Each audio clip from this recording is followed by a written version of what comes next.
ദിവസങ്ങൾക്ക് മുമ്പാണ് ഓസീസിനെതിരായ ടെസ്റ്റ് പരമ്പരയ്ക്ക് മുമ്പായി ബംഗ്ലാദേശ് ഇതേ ഡാർവിൻ നഗരത്തിൽ വെച്ച് ക്രിക്കറ്റ് ഓസ്ട്രേലിയ 11 ഒരു സന്നാഹ മത്സരം കളിക്കുന്നുണ്ട്. രണ്ടാം ഇന്നിംഗ്സിൽ വെറും 54 റൺസിന് ബംഗ്ലാദേശിനെ ചുരുട്ടിക്കെട്ടിയ കങ്കാരുക്കളുടെ ബി ടീം ഇന്നിംഗ്സിനും 38 റൺസിനുമാണ് ആ മത്സരം ജയിച്ചത്. അന്നേ ഒരു വൈറ്റ് വാഷ് മണത്തതാണ് ആരാധകർ. മൈറ്റി ഓസീസിനെ അവരുടെ മണ്ണിൽ വീഴ്ത്തുന്നത് അത്ര എളുപ്പമല്ല, പ്രത്യേകിച്ച് ബംഗ്ലാദേശിനെ പോലെ ഒരു ടീമിന്. എന്നാൽ സന്നാഹ മത്സരത്തിലെ തോൽവി കഴിഞ്ഞ് ദിവസങ്ങൾ പിന്നിടുമ്പോൾ ക്രിക്കറ്റ് ഓസ്ട്രേലിയയുടെ ഹിസ്റ്ററികളെ തന്നെ ഒരു മഹാദുരന്തത്തിന് സാക്ഷിയായി ഡാർവിൻ നഗരം. ഡ്യൂ വെബ്സ്റ്റർ എറിഞ്ഞ 15ാം ഓവറിലെ രണ്ടാം പന്ത് ബാക്ക്വേർഡ് പോയിന്റിലൂടെ മുഅ്മിനുൽ ഹക്ക് അതിനെ അടിച്ചതിർത്തി കടത്തുമ്പോൾ പിറന്നത് ഒരു ചരിത്രമാണ്. ബംഗ്ലാദേശ് ചരിത്രത്തിൽ ആദ്യമായി ഓസ്ട്രേലിയൻ മണ്ണിൽ ഒരു ടെസ്റ്റ് മത്സരം വിജയിക്കുന്നു. 2 ആഴ്ച മുമ്പ് 54 റൺസിന് ക്രിക്കറ്റ് ഓസ്ട്രേലിയ 11 കൂടാരം കയറ്റിയ അതേ ബംഗ്ലാദേശ് സാക്ഷാൽ മൈറ്റി ഓസീസ് ഉയർത്തിയ വെറും 57 റൺസിന്റെ വിജയലക്ഷ്യം ഒരൊറ്റ വിക്കറ്റ് മാത്രം നഷ്ടപ്പെടുത്തി മറികടക്കുന്നു. ക്രിക്കറ്റ് ചിലപ്പോഴൊക്കെ അങ്ങനെ കാണും.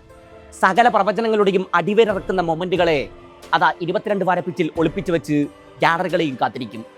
പുതുചരിത്രങ്ങൾ പിറക്കുമ്പോൾ പലരുടെയും കണ്ണു തള്ളും. 2 പതിറ്റാണ്ടുകൾക്ക് ശേഷം, കൃത്യമായി പറഞ്ഞാൽ 23 വർഷങ്ങൾക്ക് ശേഷമാണ് ബംഗ്ലാദേശ് ഓസ്ട്രേലിയൻ മണ്ണിൽ ഒരു ടെസ്റ്റ് പരമ്പര കളിക്കുന്നത്. 9 വർഷം മുമ്പ് തങ്ങളുടെ ഹോം സോയിലിൽ വെച്ചൊരിക്കൽ ബംഗ്ലാദേശ് ഓസ്ട്രേലിയ വീഴ്ത്തുന്നുണ്ട്. എന്നാൽ അതിനേക്കാളൊക്കെയേറെ മധുരമുണ്ട് ഈ വിജയത്തിന്. ബംഗ്ലാദേശിന്റെ ക്രിക്കറ്റ് ചരിത്രത്തിലെ ഏറ്റവും വലിയ വിജയങ്ങളിലൊന്നായി ഡാർവിനിൽ പറഞ്ഞ ഈ ഇതിഹാസം അടയാളപ്പെടുത്തപ്പെടും. ഓസ്ട്രേലിയൻ മണ്ണിൽ ഒരു ടെസ്റ്റ് മത്സരം ജയിക്കാൻ ബംഗ്ലാദേശിന് വേണ്ടി വന്നത് വെറും 3 മത്സരങ്ങൾ മാത്രമാണ്. ഒരു ഏഷ്യൻ ടീമിനെ സംബന്ധിച്ച് ഇത് ഏറ്റവും വേഗതയേറിയ നേട്ടമാണ്. മുഅ്മിനുൽ ഹക്ക് ആ വിജയ റൺ കുടിക്കുമ്പോൾ ഗ്യാലറിയിൽ നിന്ന് ടൈഗേഴ്സ് ടൈഗേഴ്സ് എന്ന് ഉച്ചത്തിൽ മുടങ്ങുന്നത് കേൾക്കാമായിരുന്നു. ആയിരക്കണക്കിന് ഓസ്ട്രേലിയൻ കാണികൾ നിശബ്ദരായി ഗ്രൗണ്ട് വിടുമ്പോൾ അവർക്കിടയിൽ നിന്ന് ട്രാവലിംഗ് ഫാൻസിന്റെ ആരവങ്ങൾ മാത്രം കേൾക്കാം. കളിയിലെ നിഖില മേഖലകളിലും സമഗ്രാധിപത്യം പുലർത്തിയാണ് ബംഗ്ലാദേശ് ഡാർവിനിൽ ചരിത്രമെടുത്തിയത്. 2 ഇന്നിംഗ്സിലും അവരുടെ ബോളർമാർ ഓസ്ട്രേലിയൻ ബാറ്റിംഗ് നിരയെ നിലംതൊടിച്ചിട്ടില്ല. അതിനൊരു അപവാദമായി കിടന്നത് 2ാം ഇന്നിംഗ്സിൽ കാമറൂൺ ഗ്രീൻ കുടിച്ച സെഞ്ചുറി മാത്രം. 2 ഇന്നിംഗ്സുകളിലുമായി ഹസൻ മഹ്മൂദ് വീഴ്ത്തിയത് 9 വിക്കറ്റുകളാണ്. ആദ്യ ഇന്നിംഗ്സിൽ ഓസീസിന്റെ ചിറകരിഞ്ഞത് ഹസനാണെങ്കിൽ 2ാം ഇന്നിംഗ്സിൽ അത് മെഹ്ദി ഹസൻ മിറാസ് ആയിരുന്നു. 2ാം ഇന്നിംഗ്സിൽ 284 റൺസിന് ഓസ്ട്രേലിയ കൂടാരം കയറുമ്പോൾ മെഹ്ദി പോക്കറ്റിലാക്കിയത് 5 വിക്കറ്റുകൾ. ഓപ്പണർമാരായ ട്രാവിസ് ഹെഡിന്റെയും വെദറാൾഡിന്റെയും നിർണായക വിക്കറ്റുകളടക്കം ഹസൻ മഹ്മൂദ് വീഴ്ത്തിയത് 3 പേരെ. 2 ഇന്നിംഗ്സിലും ഓസ്ട്രേലിയൻ ഓപ്പണർമാരെ വീഴ്ത്തി ടോപ്പ് ഓർഡറിനെ പൊളിച്ചത് ഹസൻ മഹ്മൂദാണ്. ട്രാവിസ് ഹെഡ് 2 തവണയും ബൗൾഡായാണ് മടങ്ങിയത് എന്നോർക്കണം. മത്സരത്തിൽ ടോസ് നഷ്ടപ്പെട്ട് ആദ്യം ബോൾ ചെയ്യേണ്ടി വന്ന ബംഗ്ലാദേശ് അതിനെ ഒരവസരമാക്കുകയായിരുന്നു. ഹസൻ മഹ്മൂദ് ഡാർവിനിൽ തീതുപ്പി. വൈറ്റ് ബോൾ ക്രിക്കറ്റിൽ അടുത്തിടെ ഓസ്ട്രേലിയൻ ബാറ്റർമാർ പലരെയും ഉറപ്പിച്ച നഹീദ് റാണ ടീമിൽ ഇല്ലാതിരുന്നിട്ടും ബംഗ്ലാദേശ് പേസ് ആക്രമണത്തിന്റെ മൂർച്ചക്ക് ഒട്ടും കുറവുണ്ടായിരുന്നില്ല. കൃത്യമായ ലൈനിലും ലെങ്തിലും അച്ചടക്കത്തോടെ പന്തെറിഞ്ഞ ബംഗ്ലാദേശ് ബോളർമാർ ഓസ്ട്രേലിയൻ ബാറ്റർമാർക്ക് നിലയുറപ്പിക്കാൻ സമയം പോലും കൊടുത്തിട്ടില്ല. ഒടുവിൽ ആദ്യ ഇന്നിംഗ്സിൽ വെറും 198 റൺസിന് ഓസ്ട്രേലിയ ഓൾ ഔട്ടായി. ബംഗ്ലാദേശിനെതിരെ ഓസ്ട്രേലിയ കുറിക്കുന്ന ഏറ്റവും ചെറിയ ടെസ്റ്റ് സ്കോർ ആയിരുന്നു അത്. ഓസീസിനെ 200 കടക്കും മുമ്പ് അരിഞ്ഞു വീഴ്ത്തിയതിന്റെ ക്രെഡിറ്റ് മുഴുവൻ ഹസൻ മഹ്മൂദിനാണ്. 17 ഓവർ എറിഞ്ഞ ഹസൻ വെറും 55 റൺസ് മാത്രം വിട്ടു നൽകി വീഴ്ത്തിയത് 6 വിക്കറ്റുകളാണ്. Travis Head, Weatherald, Steve Smith, Pat Cummins തുടങ്ങി ഹസൻ വീഴ്ത്തിയതൊക്കെ നിർണായക വിക്കറ്റുകളായിരുന്നു. മറുപടി ബാറ്റിംഗിന് ഇറങ്ങിയ ബംഗ്ലാദേശ് ഓസീസ് ബോളർമാരെ വെള്ളം കുടിപ്പിച്ചു. ഓപ്പണർ തൻസീദ് ഹസൻ സെഞ്ചുറി കുറിച്ചു. 197 പന്തിൽ 101 റൺസായിരുന്നു ബംഗ്ലാദേശ് സ്കോർ ബോർഡിന് തൻസീദിന്റെ സംഭാവന. 2ാം വിക്കറ്റിൽ മുഅ്മിനുൽ ഹക്കിനൊപ്പം സെഞ്ചുറി കൂട്ടുകെട്ട് പടുത്തുയർത്തിയ തൻസീദ് 3ാം വിക്കറ്റിൽ നജ്മുൽ ഹുസൈൻ ചാൻഡൊക്കൊപ്പം അർദ്ധ സെഞ്ചുറി കൂട്ടുകെട്ടും പടുത്തുയർത്തുന്നുണ്ട്. ഓസ്ട്രേലിയൻ മണ്ണിൽ സെഞ്ചുറി കുറിക്കുന്ന ആദ്യ ബംഗ്ലാദേശി ബാറ്ററാണ് തൻസീദ് ഹസൻ. 7ാമനായി എത്തിയ മെഹ്ദി ഹസൻ 65 റൺസുമായി സ്കോർ 400 കടത്തുന്നു. 84 റൺസായിരുന്നു ക്യാപ്റ്റൻ ഷാൻഡോയുടെ സംഭാവന.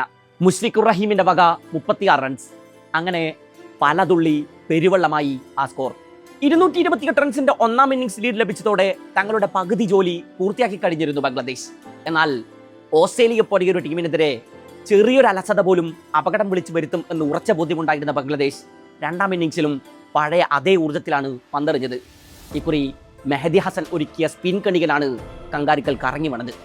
തുടക്കത്തിൽ ഓപ്പണർമാർ 2 പേരെയും കൂടാരം കയറ്റി ഹസൻ മഹ്മൂദ് കങ്കാരുവധം തുടങ്ങി വെച്ചു. പിന്നെ മെഹ്ദി ഹസന്റെ ഊടമായിരുന്നു. 66 റൺസ് മാത്രം വഴങ്ങി 5 പേരെയാണ് മെഹ്ദി വീഴ്ത്തിയത്. അതിനിടയിൽ ഓസീസിനെ ആശ്വസിക്കാനുണ്ടായിരുന്നത് കാമറൂൺ ഗ്രീന്റെ സെഞ്ചുറി മാത്രം. 2ാം ഇന്നിംഗ്സിൽ ബംഗ്ലാദേശിന് ജയിക്കാൻ വേണ്ടി കിട്ടുന്നത് വെറും 57 റൺസാണ്. 15 ഓവർ കൊണ്ട് കടുവകൾ കങ്കാരുവധം പൂർത്തിയാക്കി. മുഅ്മിനുൽ ഹഖ് ചരിത്രത്തിലേക്ക് ആ ബൗണ്ടറി വായിച്ചു. ബംഗ്ലാദേശിനെ സംബന്ധിച്ച് ഇതൊരു മധുരപ്രതികാരം കൂടിയാണ്. ഏറെക്കാലമായി ഓസ്ട്രേലിയൻ മണ്ണിൽ ഒരു ടെസ്റ്റ് പരമ്പര കളിക്കാനുള്ള അവസരം അവർക്ക് നിഷേധിക്കപ്പെട്ടിരുന്നു. പരമ്പര കൊമേഴ്ഷ്യലി ലാഭകരമല്ല എന്നായിരുന്നു ക്രിക്കറ്റ് ഓസ്ട്രേലിയയുടെ നിലപാട്. 2018 ഫുട്ബോൾ സീസണിന്റെ ബംഗ്ലാദേശിനെതിരായി പരമ്പര സംപ്രേഷണം ചെയ്യാൻ ബ്രോഡ്കാസ്റ്റർമാർക്ക് താല്പര്യമില്ലെന്ന് ക്രിക്കറ്റ് ഓസ്ട്രേലിയ ബംഗ്ലാദേശിനെ അറിയിക്കുന്നുണ്ട്. ബംഗ്ലാദേശിനെ ഇന്ത്യയുടെയോ ഇംഗ്ലണ്ടിന്റെയോ സൗത്ത് ആഫ്രിക്കയുടെയോ കിവീസിന്റെയോ ഒന്നും ഗണത്തിൽ ക്രിക്കറ്റ് ഓസ്ട്രേലിയ പെടുത്തിയിരുന്നില്ല എന്നതാണ് ഇതിലെ മറ്റൊരു വശം. താരതമ്യേന ദുർബലരായൊരു ടീമിനെതിരെ സ്വന്തം മണ്ണിൽ ടെസ്റ്റ് കളിക്കാൻ അവർ ആഗ്രഹിച്ചിരുന്നില്ല. അതിനു പിന്നിൽ വാണിജ്യപരമായ കാരണങ്ങളുണ്ട്. എന്തിന് ഈ സീരീസ് പോലും നേരത്തെ ഷെഡ്യൂളിൽ ഉണ്ടായിരുന്നതല്ല. ബംഗ്ലാദേശ് ആദ്യം ഓസ്ട്രേലിയക്കെതിരെ 2027 മാർച്ചിലായിരുന്നു ടെസ്റ്റ് പരമ്പര കളിക്കേണ്ടിയിരുന്നത്. എന്നാൽ ഇംഗ്ലണ്ട് ഓസ്ട്രേലിയ ടെസ്റ്റ് വൈര്യത്തിന്റെ 150-ാം വാർഷികത്തിന്റെ ഭാഗമായുള്ള മത്സരത്തിനായി കലണ്ടർ ഒഴിവാക്കേണ്ടി വന്നതോടെ പരമ്പര നേരത്തെയാക്കി. ഇന്ത്യ, ഇംഗ്ലണ്ട്, ദക്ഷിണാഫ്രിക്ക പോലുള്ള വമ്പൻ ടീമുകൾ സ്ഥിരമായി കളിക്കുന്ന പ്രശസ്ത വേദികളിലായിരുന്നില്ല ബംഗ്ലാദേശിന്റെ മത്സരങ്ങൾ ക്രമീകരിക്കപ്പെട്ടിരുന്നത്. പരമ്പരയിലെ 2 വേദികളിൽ ഒന്നിൽ അവസാനമായി ടെസ്റ്റ് മത്സരം നടന്നത് 2004 മറ്റൊന്ന് ക്രിക്കറ്റ് ചരിത്രത്തിൽ ഇതുവരെ ഒരു ടെസ്റ്റ് മത്സരത്തിനും വേദിയായിട്ടില്ലാത്ത സ്റ്റേഡിയമായിരുന്നു. കളിക്ക് മുമ്പേ ലഭിച്ച ഹ്യൂമിലേഷൻസിനൊക്കെ കളത്തിൽ മുതലും പലിശയും ഒക്കെ തീർത്തു കൊടുത്തു ബംഗ്ലാദേശ്. ട്രാവിസ് ഹെഡിനൊന്നും 2 ഇന്നിംഗ്സിലും നിലയുറപ്പിക്കാൻ സമയം കിട്ടിയിട്ടില്ല. മിച്ചൽ സ്റ്റാർക്ക് മൈതാനത്ത് പലപ്പോഴും ഫ്രസ്ട്രേഷൻ തീർക്കുന്നത് കാണാമായിരുന്നു. മെഹദി ഹസനുമായി ഒരിക്കൽ കൊമ്പ് കോർക്കുന്നതിന്റെ വക്കിൽ പോലും എത്തി സ്റ്റാർക്ക്. ബംഗ്ലാദേശിന്റെ 1-ാം ഇന്നിംഗ്സിലെ 103-ാം ഓവറിലായിരുന്നു ആ സംഭവം. സ്റ്റാർക്ക് എറിഞ്ഞ ഓവറിലെ 5-ാം പന്തിന് പോയിന്റിലേക്ക് അടിച്ചിട്ട് മെഹദി ഹസൻ റണ്ണിനായി ഓടുന്നു. ഓടുമ്പോൾ പന്ത് പോയ ദിശയിലേക്ക് നോക്കിയാണ് മെഹദി ഓടിയത്. സ്റ്റാർക്ക് ആ സമയത്ത് പിച്ചിലുണ്ടായിരുന്നു. സ്റ്റാർക്കിനെ കണ്ടതും കൂട്ടിക്കടി ഒഴിവാക്കാൻ മെഹദി മാറി ഓടുന്നു. ബംഗ്ലാദേശ് താരം ഓടിയത് പിച്ചിന്റെ ഡേഞ്ചർ സോണിലൂടെയാണെന്ന് വാദിച്ച സ്റ്റാർക്ക് കലിപ്പിലായിരുന്നു. അമ്പയർ കുമാർ ധർമ്മസേനയും ബംഗ്ലാദേശ് ബാറ്ററെ വാൺ ചെയ്തു. പന്തിൽ ശ്രദ്ധിച്ചതിനാൽ സ്റ്റാർക്കിനെ ശ്രദ്ധിച്ചില്ല എന്നായിരുന്നു മെഹദി ഹസൻ അമ്പയറോട് വാദിച്ചത്. എന്നാൽ മെഹദിയുടെ വിശദീകരണത്തിന് ചെവി കൊടുക്കാത്ത Starc get off the wicket എന്ന് അരിശത്തോടെ പറഞ്ഞ് തിരിഞ്ഞു നടക്കുന്നത് കാണാമായിരുന്നു. മെഹദി ആദ്യ ഇന്നിംഗ്സിൽ ബാറ്റ് കൊണ്ടാണ് ഓസീസിനെ പരീക്ഷിച്ചതെങ്കിൽ 2-ാം ഇന്നിംഗ്സിൽ പന്ത് കൊണ്ടാണ് അവരെ കറക്കി പിടിച്ചത്. നിലവിൽ ലോക ടെസ്റ്റ് ചാമ്പ്യൻഷിപ്പ് റാങ്കിങ്ങിൽ 1-ാം സ്ഥാനത്താണ് ഓസീസ്. ബംഗ്ലാദേശ് 4-ാം സ്ഥാനത്തും. ഈ സൈക്കിളിൽ വെറും ഒരൊറ്റ മത്സരം മാത്രമാണ് കങ്കാരുക്കൾ ഇതുവരെ തോറ്റിരുന്നത്. അങ്ങനെ ഒരു ഡൊമിനന്റ് റൺ നടത്തുന്ന മൈറ്റി ഓസീസിനെതിരായ ജയം ബംഗ്ലാദേശിന് നൽകുന്ന ഊർജം ചെറുതായിരിക്കില്ല. ജയത്തോടെ ബംഗ്ലാദേശ് പോയിന്റ് പെർസെൻറ്റേജ് ഉയർത്തി. 66 നിലവിൽ അവരുടെ പോയിന്റ് ശതമാനം. ഓസീസിൻ്റേത് 77.